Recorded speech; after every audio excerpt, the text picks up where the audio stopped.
La excepción establecida dentro del artículo 113E de la Ley del Impuesto sobre la Renta en cuanto a aquellos que quedan excluidos del régimen simplificado de confianza resulta totalmente violatoria de uno de los principios de este artículo 31, fracción cuarta, que es el principio de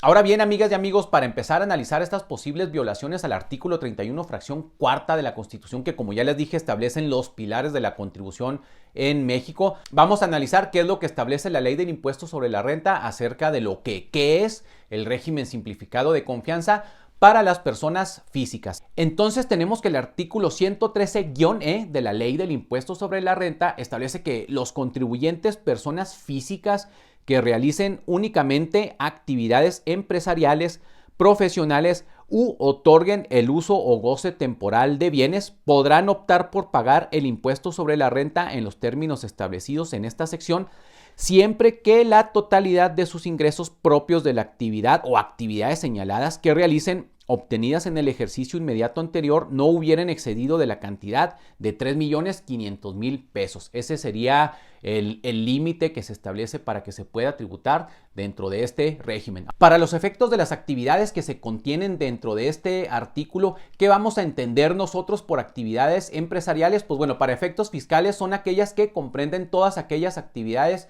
comerciales, industriales, agrícolas, ganaderas, pesqueras, silvícolas, etcétera. Entonces, eso es lo relativo a quien realice actividades empresariales. Ahora bien, las actividades profesionales, pues bueno, son aquellas que puede llevar, por ejemplo, a cabo un arquitecto, un ingeniero, un diseñador gráfico, etcétera, pues bueno, prestando sus servicios que conforme los que están amparados su título profesional, o también aquellos que se dediquen al arrendamiento de bienes. Entonces, estos son los que pueden ser objeto del régimen simplificado de confianza y ya vimos entonces cuál es el límite para tributar. Uno de los grandes beneficios que se establecieron para este régimen obviamente son las tasas de impuestos sobre la renta bajísimas. Ahí les estoy compartiendo en pantalla para que vean ustedes cuáles son las tasas que se establecieron para este régimen para las personas físicas. Entonces, por eso resulta, pues bueno, bastante benéfico para muchos contribuyentes cuyos ingresos en el ejercicio pues no rebasan los 3,5 millones de pesos. Como estamos viendo, amigas y amigos, este es un régimen que va a traer grandes beneficios para los contribuyentes, incluso sobre todo relacionado con la simplificación administrativa, tal como se establece en la propia exposición de motivos, ¿no? Que este régimen de confianza, pues más que nada busca otorgar de una manera sencilla, rápida y eficaz el pago de las contribuciones, sobre todo aquellos contribuyentes que tengan una menor capacidad administrativa y de gestión. Esto es en cuanto a la administración, ¿no? Se busca que todos aquellos contribuyentes, pues bueno, que no tienen el acceso a los conocimientos o incluso el recurso para contratar, pues bueno, contadores y financieros, pues bueno, puedan acceder a este régimen sin tanto problema. Ahora bien, se podrán estar preguntando ustedes si este régimen resulta tan benéfico, en dónde están las violaciones a la Constitución, ¿no? O la inconstitucionalidad del mismo. Pues bueno, vamos a proceder a analizar en dónde se encuentra posiblemente esta violación al artículo 31, fracción cuarta de nuestra Constitución. Y estas violaciones las podemos encontrar en el mismo artículo 113-E en cuanto lo que se establece a quienes no podrán formar parte de este régimen. El artículo establece lo siguiente: no podrán aplicar lo previsto en esta sección las personas físicas a que se refiere el primer párrafo de este artículo en los siguientes supuestos. Ahí lo estamos viendo en pantalla. Entonces, el primer supuesto de quienes no pueden formar parte del reciclo son aquellos que sean socios, accionistas o integrantes de personas morales, o cuando sean partes relacionadas en los términos del artículo 90 de la Ley del Impuesto sobre la Renta. Dentro de la fracción 2 se establece que tampoco serán parte del reciclo quienes sean residentes en el extranjero, que tengan uno o varios establecimientos permanentes en el país. En la fracción tercera vamos a encontrar que tampoco serán parte del reciclo quienes cuenten con ingresos sujetos a regímenes fiscales preferentes. Ahora bien, dentro de la fracción cuarta, que es en donde creo yo se va a afectar a la mayoría de los contribuyentes, se establece que no podrán formar parte del reciclo aquellos que perciban los ingresos a que se refieren las fracciones 3, cuarto, quinta y sexta del artículo 94 de la ley del impuesto sobre la renta, o que es lo relativo a los ingresos asimilados a salarios. Entonces, ¿cuáles son estos ingresos asimilados a salarios que señalamos en estas fracciones? Pues bueno, la fracción tercera se refiere a aquellos ingresos que perciban personas físicas, que son los honorarios a miembros de consejos directivos de vigilancia, consultivos o de cualquier otra índole, así como los honorarios a administradores, comisarios y gerentes generales. Esto es relativo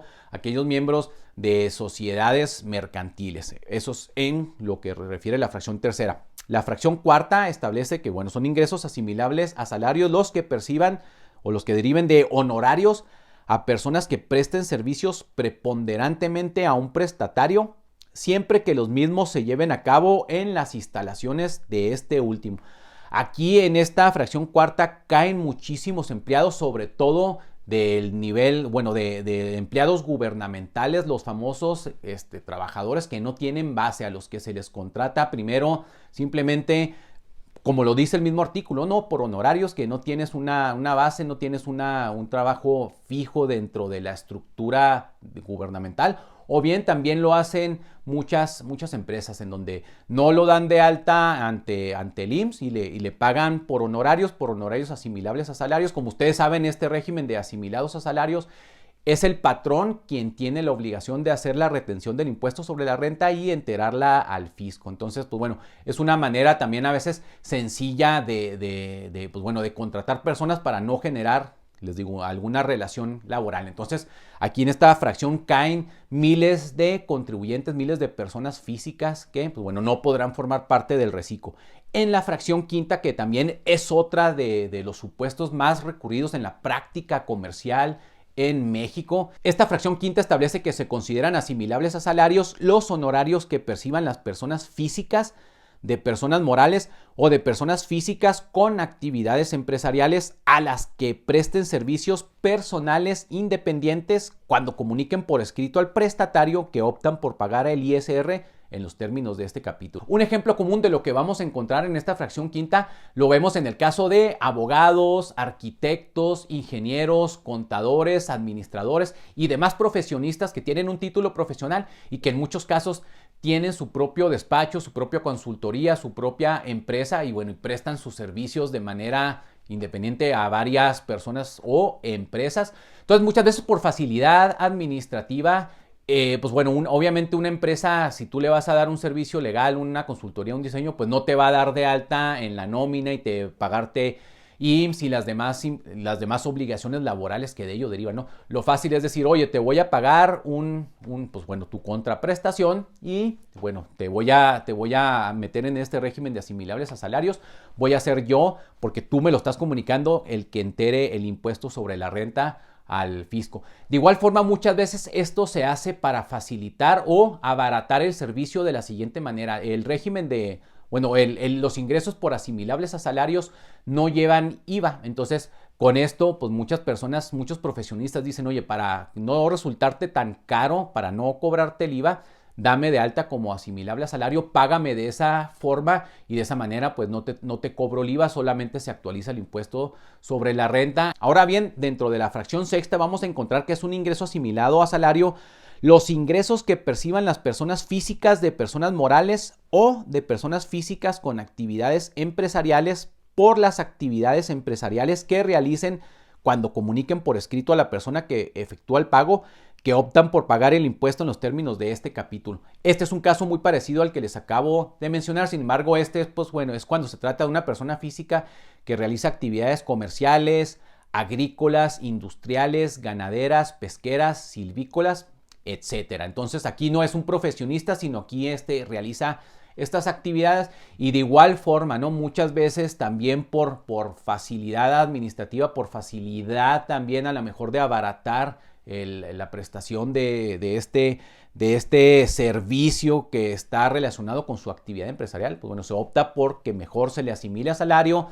Una vez que hemos analizado lo anterior, voy entonces a proceder a darles la explicación del por qué posiblemente este régimen del reciclo, particularmente lo relativo a las excepciones, pueden resultar violatorias de lo que se establece en el artículo 31, fracción cuarta de la Constitución Política de los Estados Unidos Mexicanos.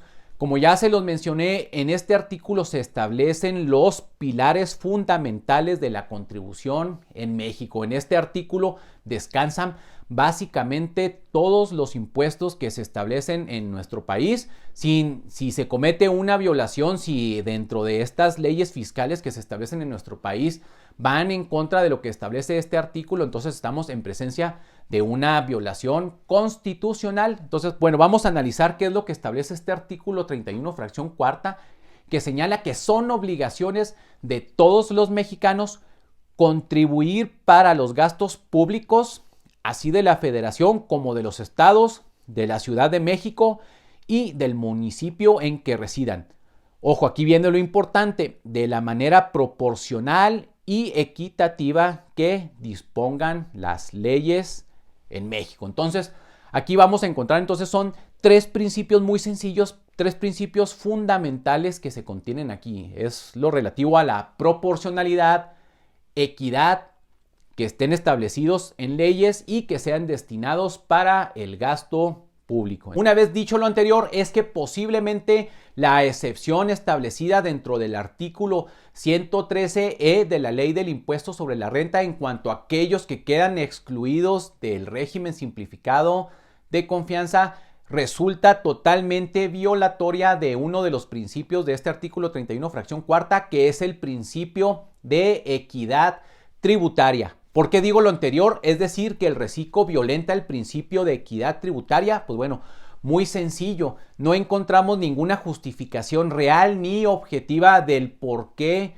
estas personas físicas que ya mencionamos quedan excluidas del régimen simplificado de confianza. No encontramos una justificación real. Incluso si analizamos la exposición de motivos que se estableció en la iniciativa de decreto, no vamos a encontrar justificado el por qué, por ejemplo, las personas de los ingresos asimilables a salarios quedan fuera. No, el legislador no es capaz, ni el propio ejecutivo, quien fue el que planteó la iniciativa, explican o logran, darnos a conocer por qué estas personas físicas deben de quedar fuera del régimen de simplificado de confianza. No, ahí nos encontramos entonces en una discriminación, un trato desigual ante la ley. Como ya lo dijimos, este artículo 113-E establece que, sí van a ser parte de este régimen las personas físicas que únicamente realicen actividades empresariales, profesionales u otorguen el uso o goce temporal de bienes. No hay una justificación real del por qué son diferentes a aquellos que realizan actividades empresariales o profesionales. Es decir, pareciera ser que tanto el Ejecutivo como nuestros legisladores tienen la idea que aquellas personas que son profesionistas y optan por mejor que se les dé el tratamiento de los asimilables a salarios, van a tener una mayor capacidad contributiva, una mayor capacidad financiera respecto de los otros, ¿no? Como ya lo señalamos, es la propia exposición de motivos que señala que este régimen simplificado plantea una máxima simplificación a efecto de que en la determinación y el pago del impuesto sea accesible a los contribuyentes sin necesidad de apoyo de terceros, utilizando como principal eje el CFDI, con lo que se logra automatizar el cálculo y disminuir una carga administrativa. Créanme que por más que he tratado de determinar cuál pudiera ser la diferencia entre prestar un servicio profesional normal, por así decirlo, a prestar un servicio profesional a través del régimen de asimilables a salarios, pues no lo he logrado conseguir, no he logrado encontrar cuál es esa diferencia, ¿no? Les voy a poner un ejemplo para que nos demos cuenta de una manera fría y objetiva que realmente es imposible establecer una diferencia entre uno y otro. Les voy a poner el ejemplo de un arquitecto que él presta sus servicios profesionales a varias empresas. Él elabora planos, él elabora remodelaciones. Ese es el servicio que presta este arquitecto. Tradicionalmente, él emitía su factura, su CFDI, es decir, por el servicio que le pagaban, él facturaba y él pagaba el IVA y también hacía su cálculo del impuesto sobre la renta. Este arquitecto, pues en el ejercicio nunca excedió de los 3,5 millones, entonces por lo tanto en el 2022 va a poder ser parte del régimen simplificado de confianza. Ahora bien, supongamos que este arquitecto, en el caso contrario, hacía exactamente el mismo servicio, llevaba a cabo la misma prestación de servicios profesionales. Sin embargo, él, en lugar de expedir un CFDI, optaba porque quien le pagara lo tratara como asimilables a salarios, es decir, él comunicaba por escrito conforme a la ley que fuera la propia empresa quien le retuviera el impuesto y él lo enterara. Y como ya les dije, tal como lo establece la propia ley, pues en ese caso no habría impuesto al valor agregado. Entonces, en ese caso, esta persona, por haber hecho eso, por estar en el régimen de asimilables a salarios, pues ya no podría formar parte del reciclo. Entonces, les pregunto a ustedes, ¿encuentran realmente ustedes una diferencia objetiva al respecto? Yo no, por más que se trate de analizar, porque es el mismo supuesto, es la misma persona, hace exactamente lo mismo.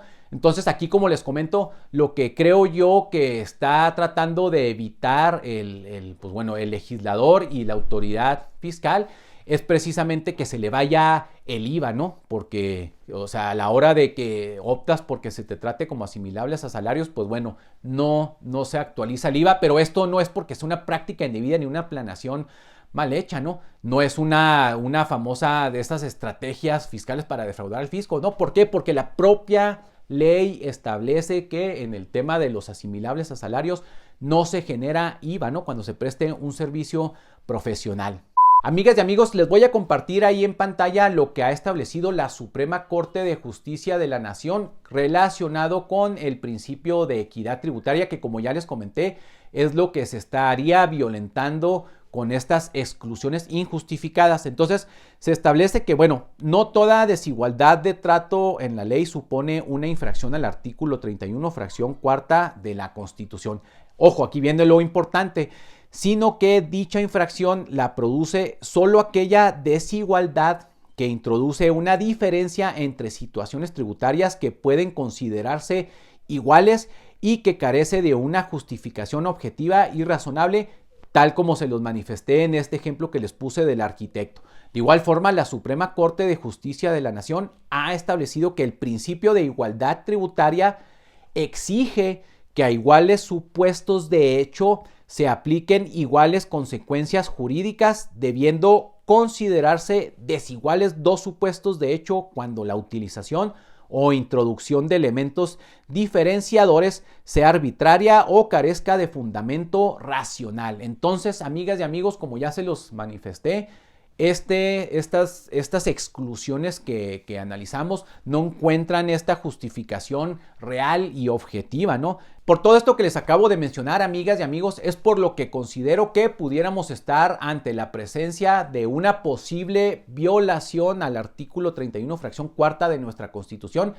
en lo relativo, como ya se los dije, al principio de equidad tributaria. Entonces, bueno, aquí, ¿qué es lo que procedería al respecto? ¿Cómo se pudiera tratar de salvaguardar ahí los derechos de los demás contribuyentes, de los excluidos? Bueno, se pudiera tratar de defender a través de un juicio de amparo. Y bueno, ¿y cuál sería la finalidad de este juicio de amparo? Bueno, obviamente no es para que se abrogue o derogue este nuevo régimen simplificado de confianza, no, sino que lo que se buscaría con este amparo es que quien lo gane, pues bueno, se le pueda incluir dentro de este régimen. Amparo se me conceda para el efecto de que yo sí pueda estar dentro de este régimen simplificado de confianza, puesto que todos los excluidos, pues bueno, por sus actividades que lleven a cabo, aunque no rebasen los 3,5 millones de pesos, pues bueno, van a tener que seguir pagando el impuesto sobre la renta de manera normal, con las tasas obviamente que pueden llegar incluso hasta el 35% del impuesto sobre la renta, ¿no? Entonces, ¿cuál es el perjuicio? Pues bueno, ante una tasa que puedes llegar a pagar de 1%, 1.2%, bueno, conforme lo establece la tabla, a pagar el 30%, pues bueno, sí hay una diferencia grandísima. Entonces, ese es el perjuicio que se genera a los excluidos dentro del régimen simplificado de confianza. Y como les comento, el instrumento sería a través del juicio de amparo.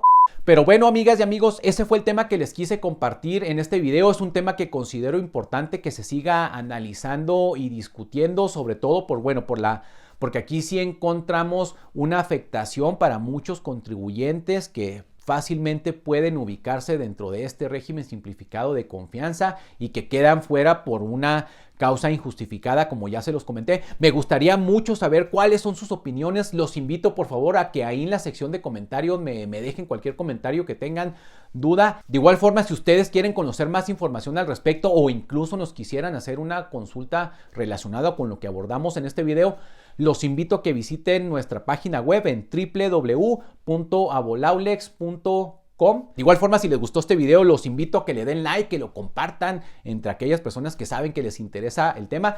Y si no lo han hecho, los invito a que se suscriban a nuestro canal y le den clic ahí en la campanita para que estén enterados de cuando subamos este tipo de contenido.